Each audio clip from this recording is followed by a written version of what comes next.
حضرت سیدنا انس رضی اللہ تعالی عنہ سے روایت ہے کہ حضور صلی اللہ علیہ وآلہ وسلم نے صحابہ کرام علیہم الرضوان کو ایک دن کا روزہ رکھنے کا حکم دیا اور ارشاد فرمایا، جب تک میں تمہیں اجازت نہ دوں تم میں سے کوئی بھی افطار نہ کرے۔ لوگوں نے روزہ رکھا۔ جب شام ہوئی تو تمام صحابہ کرام علیہم الرضوان ایک ایک کر کے حاضر خدمت بابرکت ہوتے گئے اور عرض کرتے، یا رسول اللہ صلی اللہ تعالی علیہ وآلہ وسلم، میں روزے سے رہا، اب مجھے اجازت دیجیے تاکہ میں روزہ کھول دوں۔ آپ صلی اللہ تعالی علیہ وآلہ وسلم اسے اجازت فرما دیتے۔ اسی طرح صحابہ کرام علیہم الرضوان حاضر ہوتے رہے۔ ایک صحابی نے حاضر ہو کر عرض کیا، یا رسول اللہ صلی اللہ تعالی علیہ وآلہ وسلم، میرے گھر والوں میں سے دو نوجوان لڑکیاں بھی ہیں جنہوں نے روزہ رکھا اور آپ صلی اللہ تعالی علیہ وآلہ وسلم کی خدمت بابرکت میں آنے سے شرماتی ہیں، انہیں روزہ کھولنے کی اجازت دیجیے تاکہ وہ بھی روزہ کھول لیں۔ حضور صلی اللہ علیہ وآلہ وسلم نے اس سے رخ انور پھیر لیا۔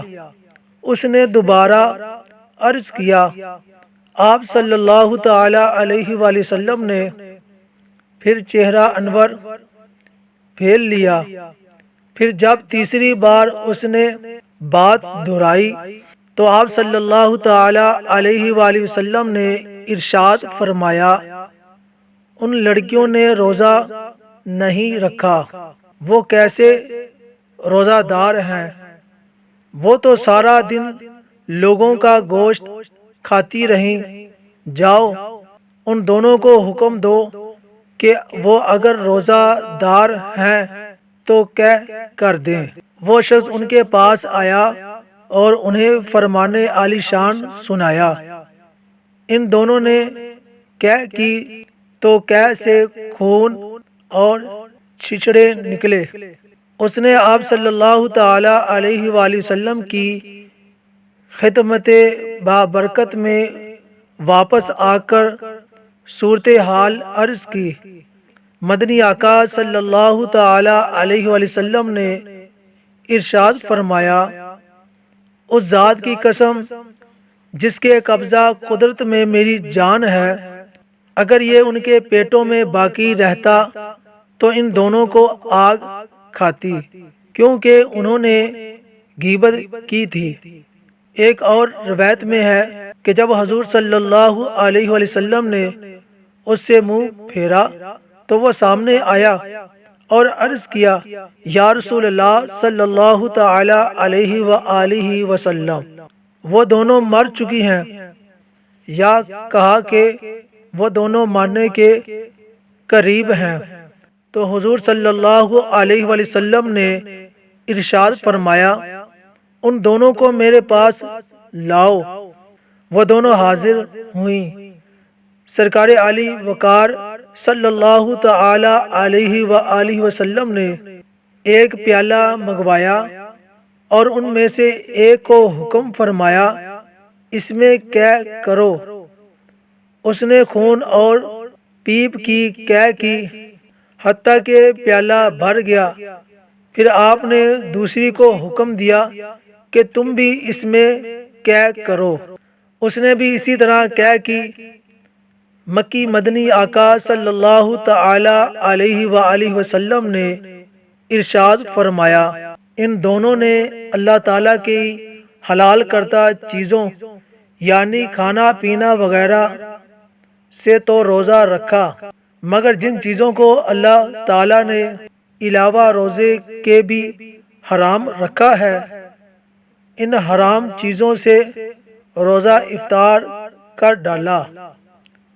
ہوا یوں کہ ایک لڑکی دوسری کے پاس بیٹھ گئی اور دونوں مل کر لوگوں کا گوشت کھانے لگیں، یعنی غیبت کرنے لگیں۔